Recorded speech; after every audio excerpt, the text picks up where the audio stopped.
Bienvenue sur le rocher. L'Esprit lui-même rend témoignage à notre esprit que nous sommes enfants de Dieu. Romains chapitre 8 au verset 16. Derrière beaucoup de luttes intérieures, il y a toujours la même question. Qui suis-je vraiment ? Le monde pousse à chercher son identité dans la réussite, le regard des autres, la performance, le passé, les blessures. Mais la Bible affirme quelque chose de radicalement différent. Ton identité n'est pas à construire, elle est à recevoir. Romains chapitre 8 au verset 16 répond à la question la plus intime du cœur. Suis-je vraiment à Dieu ou est-ce que je me trompe ? Dans Romains chapitre 8, Paul établit une opposition claire. La chair, vivre centré sur soi, la peur, la condamnation. L'esprit, vivre dans la relation, la liberté, l'assurance. Être enfant de Dieu n'est pas un statut religieux, c'est une réalité relationnelle produite par l'esprit. Paul ne parle pas de comportement, il parle d'identité. Dieu ne se contente pas d'un texte écrit, d'une doctrine, d'une information théologique, il donne une confirmation intérieure. Ce témoignage n'est pas une émotion forte, une montée d'adrénaline spirituelle, ni une autosuggestion. C'est une conviction calme, profonde, persistante. Quand l'Esprit témoigne, il y a une paix qui s'installe.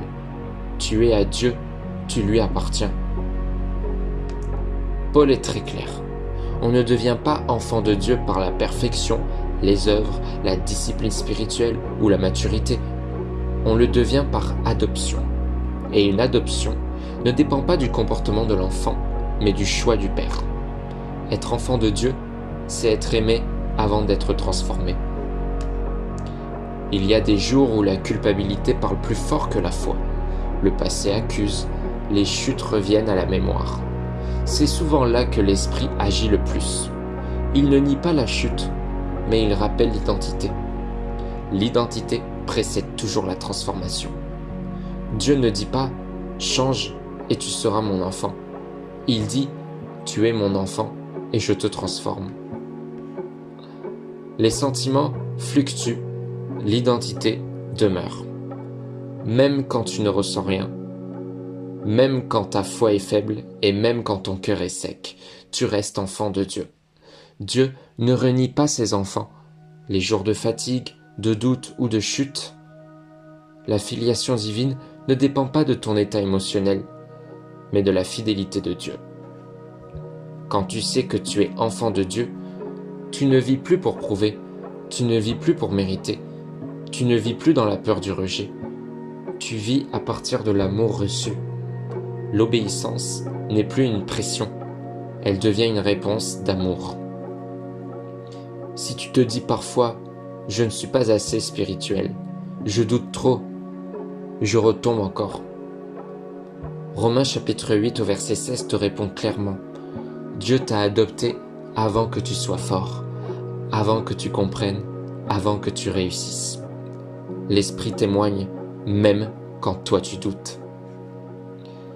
Tu n'es pas seulement croyant, tu n'es pas seulement pardonné, tu es enfant, aimé, reconnu, accueilli, désiré. Et rien, ni la peur, ni l'échec, ni la chute, ni le doute ne peut annuler ce que Dieu a déclaré. Père, merci pour ton esprit qui témoigne à mon cœur que je t'appartiens. Quand je doute, rassure-moi. Quand je tombe, relève-moi. Quand je me sens indigne, rappelle-moi qui je suis. Je reçois aujourd'hui mon identité d'enfant de Dieu. Amen. Si cette étude t'a parlé, si elle a touché une lutte intérieure, alors ne reste pas seul avec ce message. Abonne-toi à la chaîne pour recevoir régulièrement des études bibliques profondes, enracinées dans la parole et centrées sur l'identité en Christ. Laisse un like, partage cette vidéo et écris en commentaire ce que Dieu te rappelle aujourd'hui sur ton identité. La parole demeure, le rocher ne chancelle pas.